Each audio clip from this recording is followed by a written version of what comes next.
Well, hi, and welcome to my shop. Thanks for joining me. We're just going to start on another radio, this Grundig radio, which, as usual, I don't know anything about other than here it is in front of me.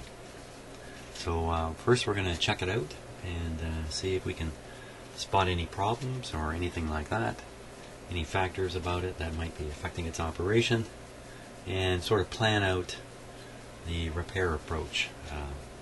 If it requires one, for all I know, this is working. Not too likely, though. Most things that make it to my shop aren't working when they come in. So let's take a good look at it. So, nice radio. Magic eye in this really cool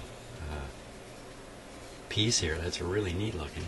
You can clearly see where the speaker is, and that's mostly, I think, because of dirt on this cover, but no staining, no blotching, so it looks fine. This is really not too disturbing to see that. Knobs in great shape, beautiful shape in fact, and glass, everything great.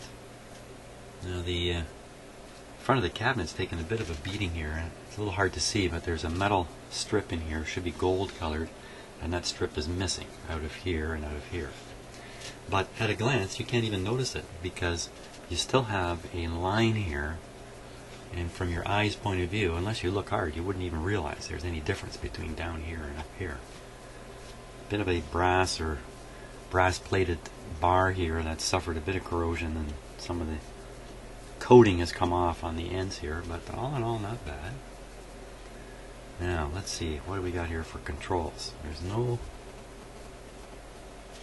particular words written on here anywhere. So let's see. Okay, so that's on off, probably volume right here.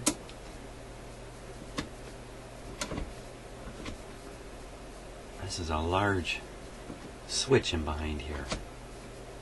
So this may be the band switch. How many bands have we got here? Looks like 4. Looks like 4 bands. 2 short, well, 1 long wave, medium wave, and short wave. And then it looks like FM. Yeah, right there. From 87 to 100 megahertz. Here, I want to take a closer look at this. Let's do that. Just get my close-up camera here. We can take a little better look at this. So you can see the ranges of the different bands are written here. And I just love this stuff here you find on these screens where they've got all the cities of Europe and sometimes the world on here. Let's see if we can find something interesting. Oh, it's a little worn out in here, isn't it?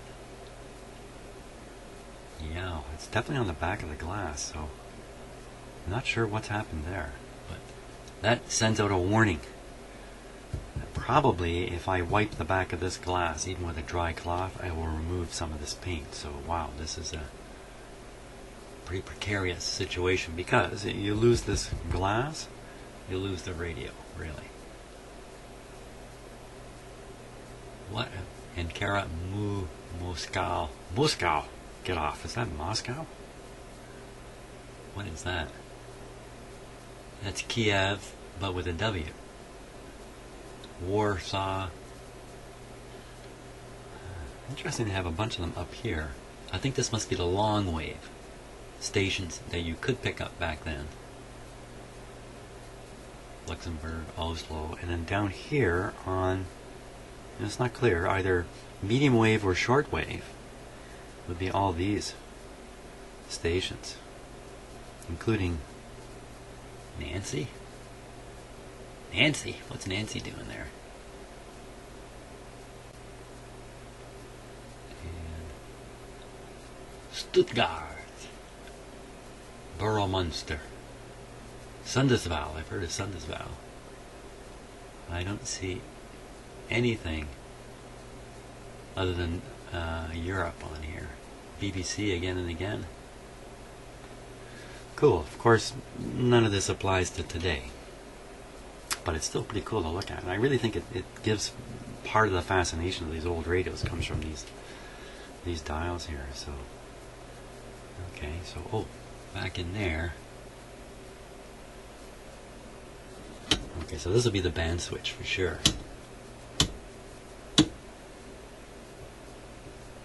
So that's ultra high frequency,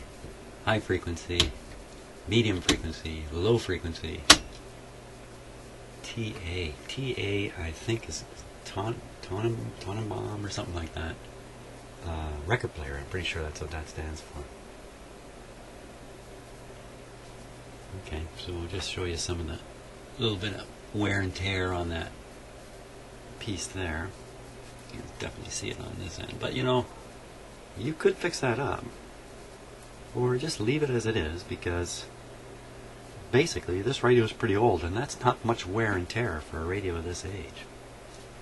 So why don't we take a look at the back of it here and see what we've got.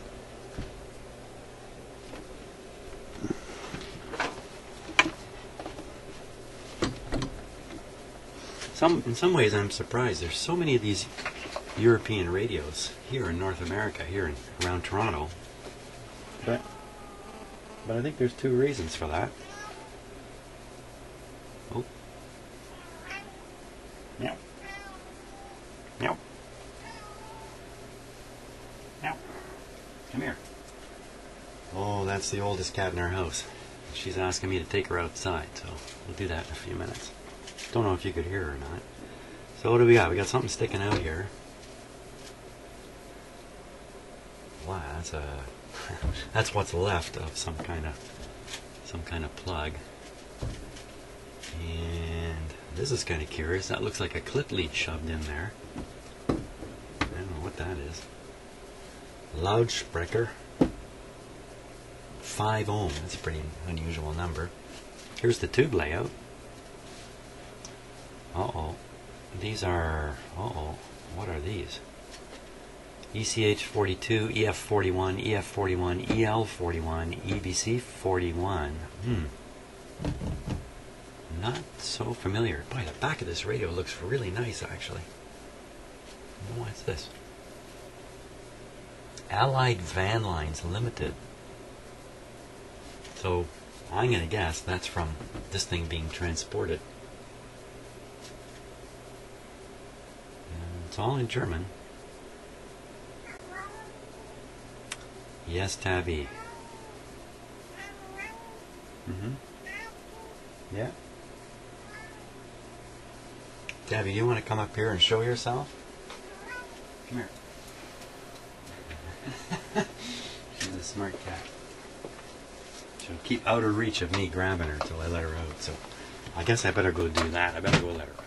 Okay, good old Tabby, who's about 15 years old, is now outside. And I have to tell you, one of the reasons I haven't posted too many videos in the last couple of days is the weather has been just fantastic outside. It's been beautiful. It's been cool, still cool, but warmer than it should be for this time of year, and constant sunshine. It's just been beautiful. So one place I haven't been is down here in my shop. I've been outside. So, let's take the back off and see what we've got here.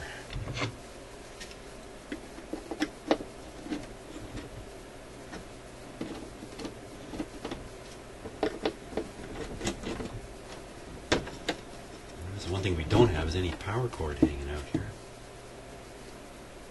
Okay, what's going on in there?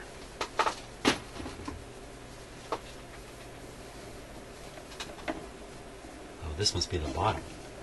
The bottom plate. Yeah, bottom plate.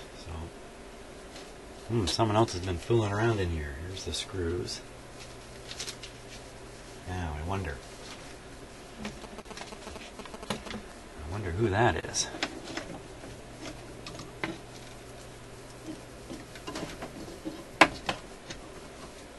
A hugely long cord here. It's 10 miles long. It's got a joint in the middle of it here with the tape given out.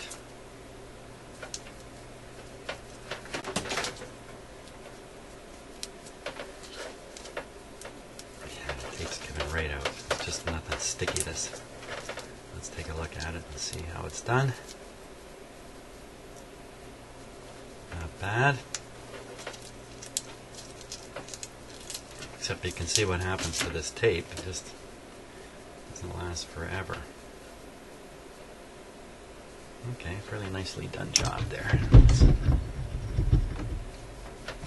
Let's give it a little retaping. Now what? Oh, here's this. Well, that's kind of odd. It's just clipped in there. You know, sometimes these clip leads are pointing to something. I'll just leave that where it was. I don't think it's pointing to anything, but sometimes I've done it. Other technicians do it too. When you want to mark something, you got it's just a clip lead handy. You just clip it on the thing you want to mark.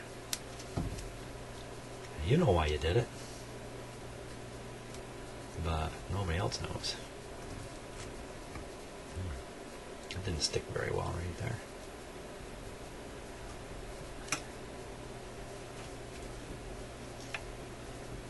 Of course, this is just another short-term solution.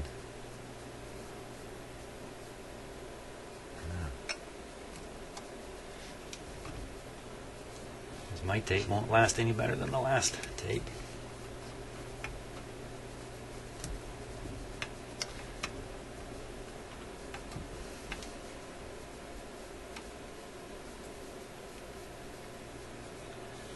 Now let's look at the tubes here. Hey, what's this? There's a spare tube in there.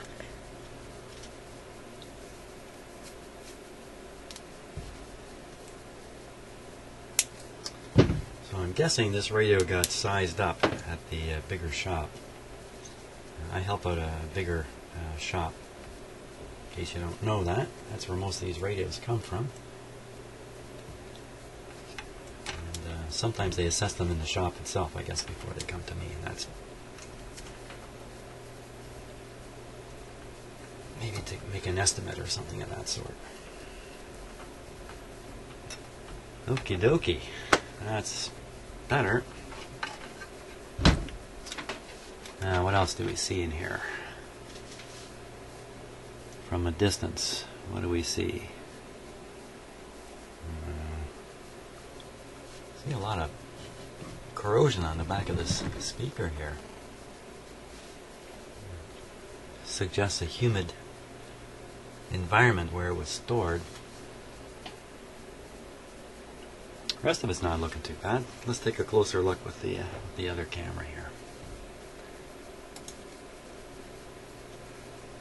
And we'll start down here with the fuse. Set to 125 volts. There's the on-off control. You can actually see the power cord coming in and going straight over to the on-off control.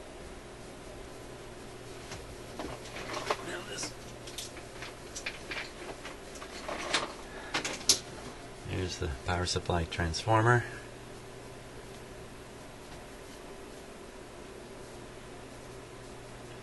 And what else do we see here? Slots to tune the IFs. These interesting clips here. Not sure what those are.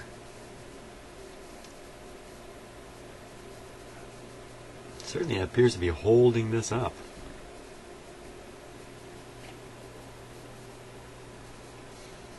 So maybe it's just a way to fix the top part of this to the can for support. I see the cans are screwed in. You can undo these screws, probably pull this clip and slide the whole can off. It's probably what that's all about. See, all these cans have the same treatment. The tubes look strangely clean, don't they? There's no tube shields on anything here.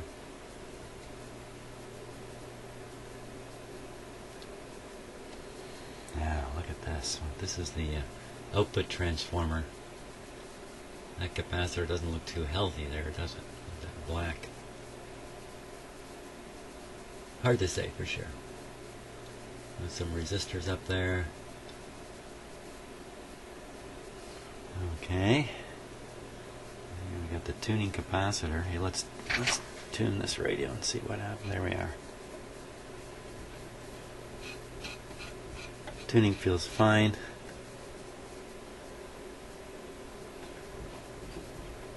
Everything's moving. Felt pretty good. Now, if this has got FM in it, right? There's the FM tuning plate right in there. And there's the two of them. One will be the RF tuning at the front end, and the other one will be the oscillator over here. It's got this adjuster right here. What else have we got for tuning aside from the IFs here, and probably something to do with the FM discriminator on one of these cans? We've got some stuff at the back there,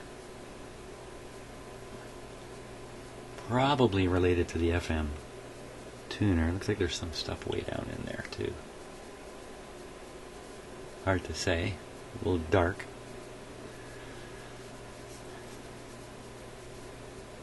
So I think we're in darn good shape here.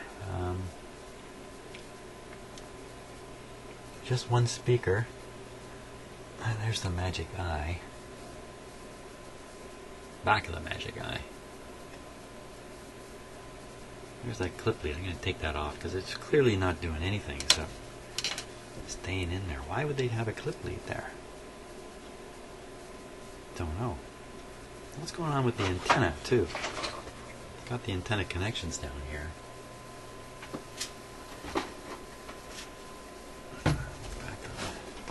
Oh, look at that.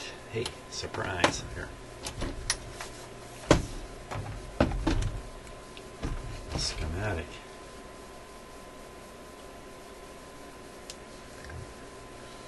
One antenna, two. Well, I'll have to get out my German translation guide and figure out what all that is, I suppose. Here's the rotating switch, band switch. This is the chart that explains what's connected to what when you rotate the switch. I hate these things. They drive me nuts. The power supply.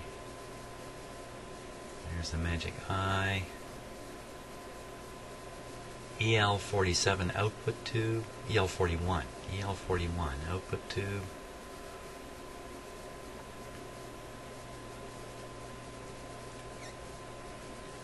And back we go. EBC41, this is no doubt the detector.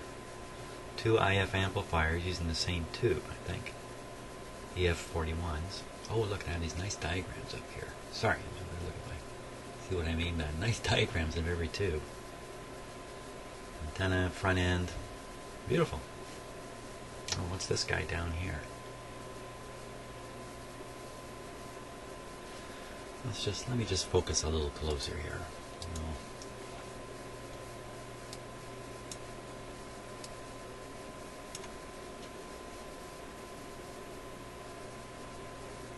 It symbolized the voltage rating on these capacitors. Whether they're AC or DC, whatever that means, I don't know. It must mean electrolytic or not.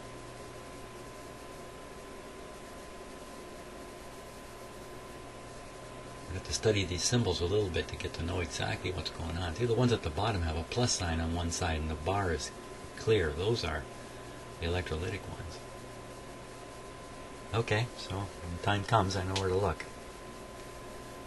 Very, very nice, very nice.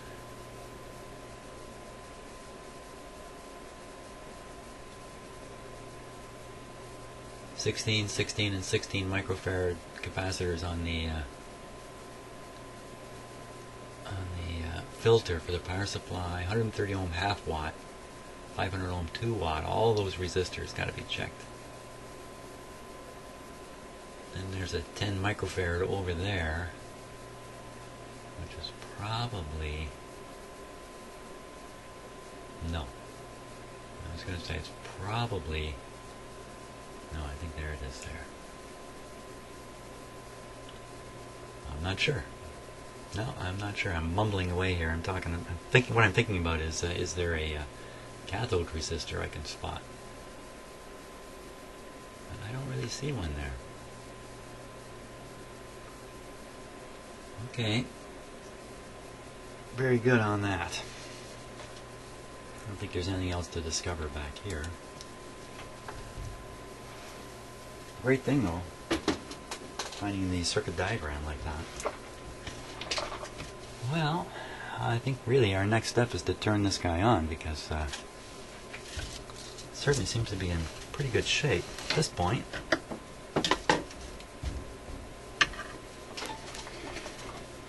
Oh, mystery why they've supplied a tube, EL41.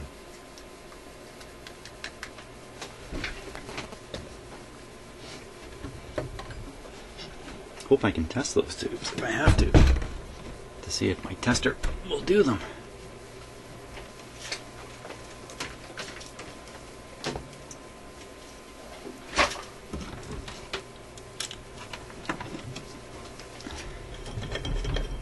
Okay, so I have my small light bulb in series with the radio here from the power line to control its current. The switch is off.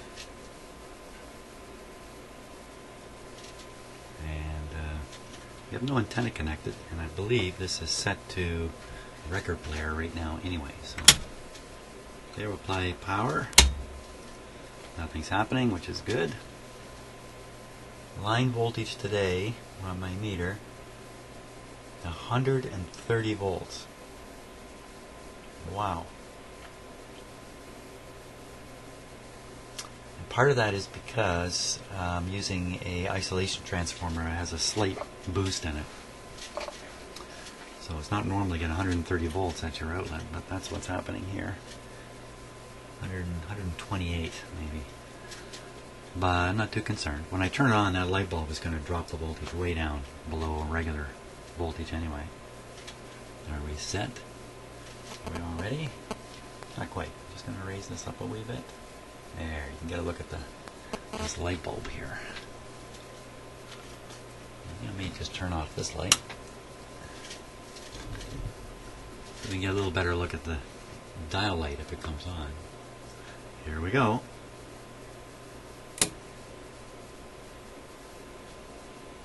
Okay, so we've seen the restriction light come on bright. Now it's dulled right down. I can barely see any indication of current flowing through it. Keep my eye on that light bulb. It's coming up in brightness. Okay, and the voltage is going way down.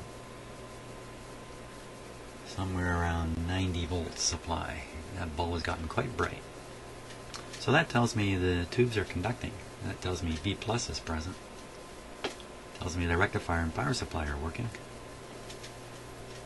Not hearing anything. With this kind of restriction though, it can take quite a while for the tubes to warm right up.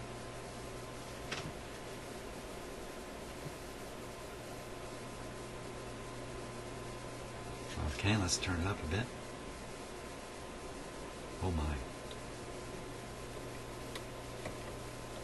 Nothing. Let's make a little noise with the band changer. Nothing.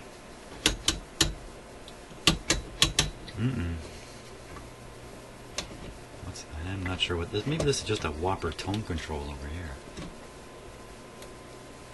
Not a sound. No light. Okay, so the voltage is really still quite low. I'm going to crank it up. I'm going to screw in this other light bulb, take up the voltage here. So bring it up pretty much to normal operating voltage.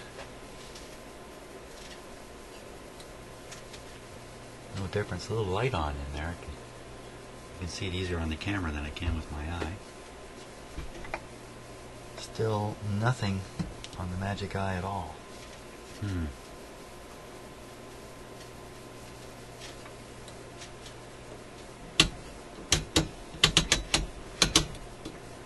Not a sound.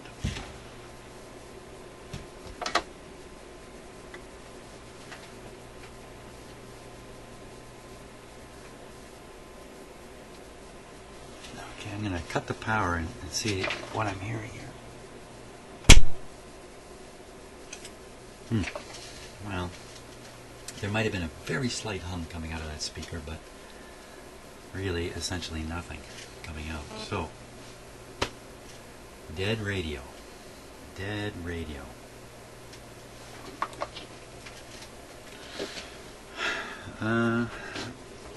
Let's see.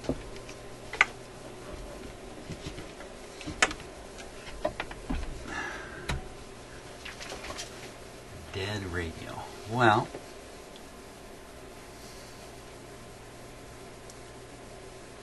maybe tube testing is in order at this point. There could be a number of directions to go, but tube testing might be the best thing to do and see what's up with these tubes. So I think that's what I'm going to set up for next. Okay, so my tube tester we're going to be using in a minute. Here's a shot of it. That's a Stark 966 tube tester. Great tube tester. Pretty old. I'm not sure exactly what its vintage is. Late 40s, early 50s, somewhere back there. And believe it or not, that guy can test European tubes, and even though it's a North American tube tester. And the reason is, can you read that? Additional tube data. Now, this is a file I got off the internet. This would have been issued back in the 50s with information about testing European tubes. Let me see if I can just quickly turn down the brightness here a little bit further. Make it a little more presentable. So, Stark Electronic Instruments, Ajax, Ontario. Ajax is a town that is adjacent to where I live in Pickering, Ontario. This was built just not even 5 kilometers from my house here. So who knows where it's traveled? I know where it's traveled. It was owned by the El Dorado uranium mines at one point, no doubt to test the tubes in their Geiger counters. So, let's see. We'll start with the output tube here. Cooled off enough. Here we go. Oh, look at the face on these.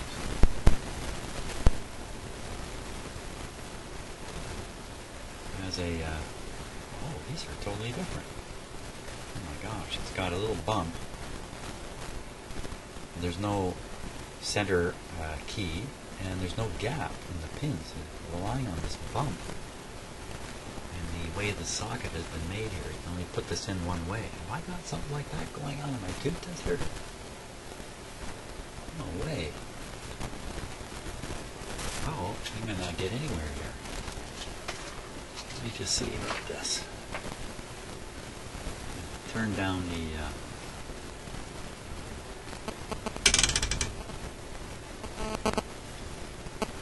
the filament voltage right away. Poking around. You know what? I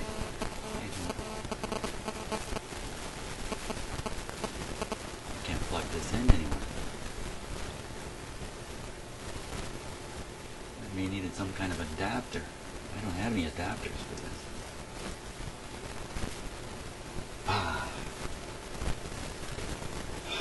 So, what's going on here? How come I have information on how to set the tester, but no socket to plug the tube in? Okay, let's see if this even shows up. This is the output tube here was a EL41. Okay, EL.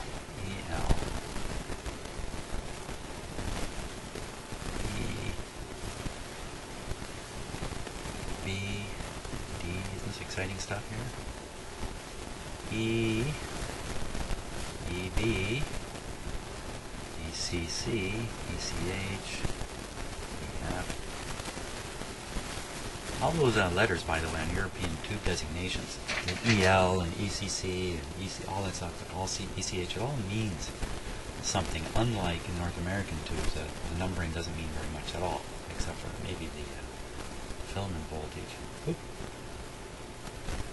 Okay, EL. I'm losing control of my tablet here while I'm talking. EL, here we are, EL 83, EL41. Oh, there's a note here. Use start EL42 adapter.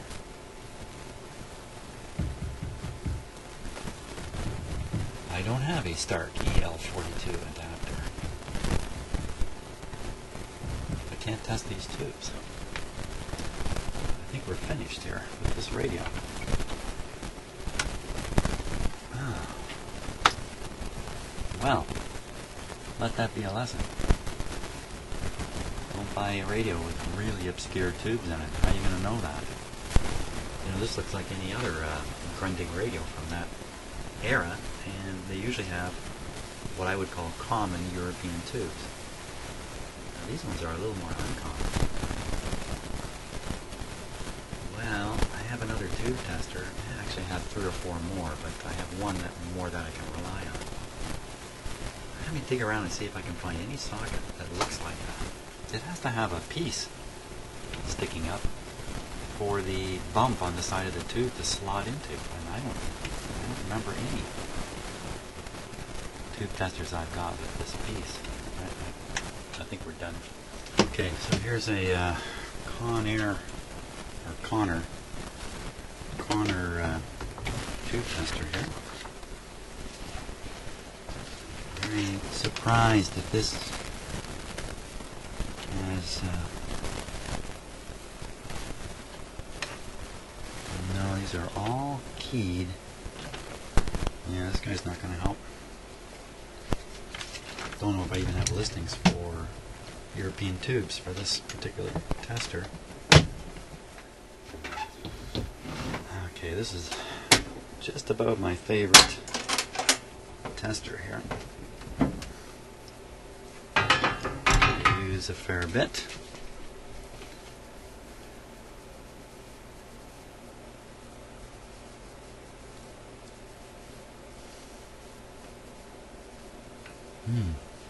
That's interesting. Let's see.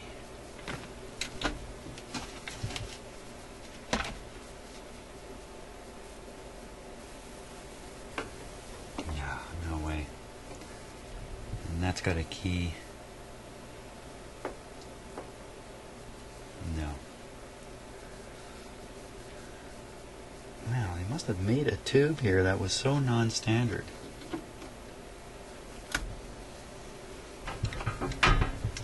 Not going to be this tester. Okay, let's take a look at this ICO here.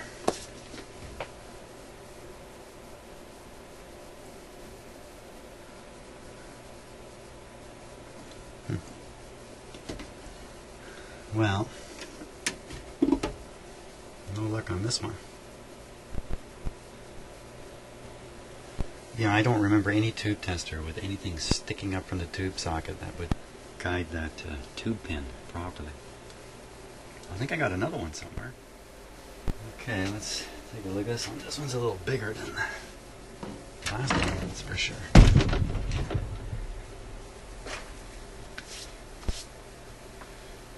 Okay, what are the chances? The chances are nil. It's hidden behind there.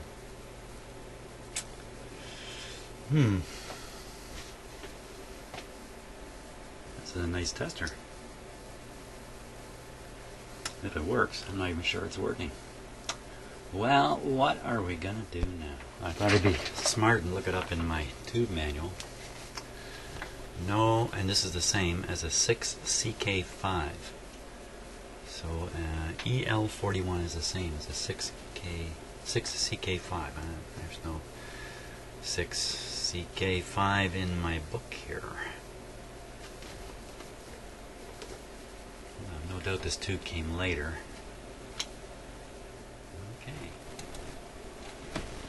Okay, so I think you're looking at my screen now, and unfortunately you can't see my cursor. It's hidden from view, so I just have to talk about this. But here's the information about that tube, the EL41. And interesting things, it was first introduced in 1947, and I don't think it was around for long because it got replaced by the EL-84, which is a very common output tube. And EL-84 does not have this kind of base. The base is called a rim lock base. So if I can gather up all this information for all the different tubes, and the circuit diagram itself contains the tube pin layout and all that kind of stuff, perhaps I can troubleshoot enough to determine if one of these tubes is the cause of the problem in the radio. There could certainly be other problems. It doesn't necessarily have to be a tube, and tubes often are not the first thing to be in trouble on a radio like this. Well, looks to me like that's what I've got to do if I want to go any further with this radio. It could even be a loose tube in the socket, though I wouldn't bet on that. Let's think about this for a little bit. I think that's the best thing to do. I think I'm going to give this some thought before I do anything else. So, thanks for watching so far, even though we really didn't get anywhere.